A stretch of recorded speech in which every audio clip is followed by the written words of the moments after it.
偉基情。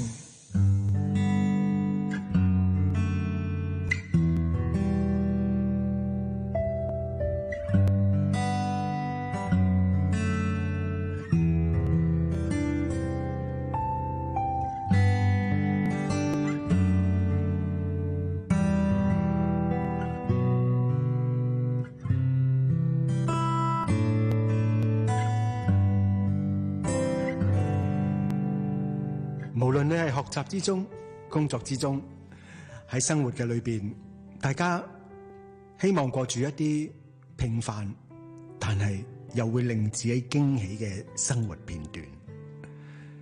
你好中意帶住我晚上嘅時分去到一啲曠野嘅地方，例如沙灘啦、一啲嘅草原啦，因為你話喺嗰啲地方擔高頭就可以望到星星。離開咗繁囂嘅城市，霓虹光管嘅光彩，剩低嘅就喺天上面一顆一顆閃爍不停而且璀璨嘅星河。望住嘅星星，你會好滿足。唔知點解，當我望住你，望住星星嗰個樣嘅時候，我自己都會帶住微笑。你有問過我，有冇曾經試過向星星許願啊？我反覆諗咗好耐，我記得我細個時候係曾經有做過㗎，但係許咗咩願呢？就真係唔知道啦。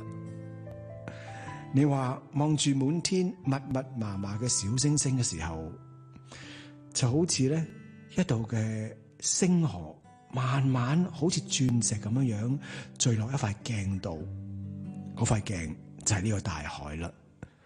雖然漆黑一片，但係依然喺海嘅上高，你會見到閃閃發光嘅呢個倒影。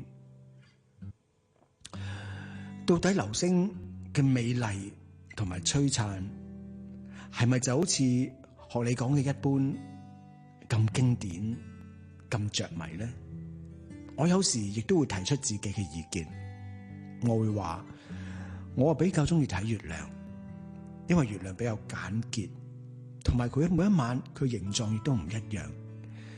有時候當你睇到月亮，亦都可以諗到第二日嘅天氣係點，你就會時常用現實呢兩個字嚟話我，你點解可以將一啲天文地理嘅嘢變成一啲咁現實、咁理智嘅說話嘅？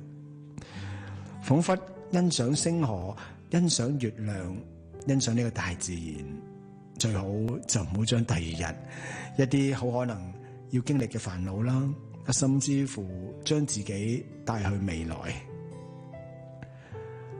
我相信流星之所以美，美就在於嗰一剎那嘅璀璨。有一次同你一齊去睇流星雨，流星雨真係好靚。靚到你眼都唔捨得眨一眨。有時覺得流星雨就好似天上面不斷嘅哭泣一樣，就好似一個大熒幕睇住一個好靚嘅女孩子不斷流眼淚。有時候靚到你會覺得太完美啦。所以每一刻當流星雨出現嘅時候咧，我哋總會希望揾到一個真係漆黑嘅天空，甚至乎最啱嘅方位去欣賞呢一個嘅美景，享受呢一個意境。流星對於你嚟講唔知道有啲咩嘅意義，繁星更加唔知道喺你心目中代表咗啲乜嘢。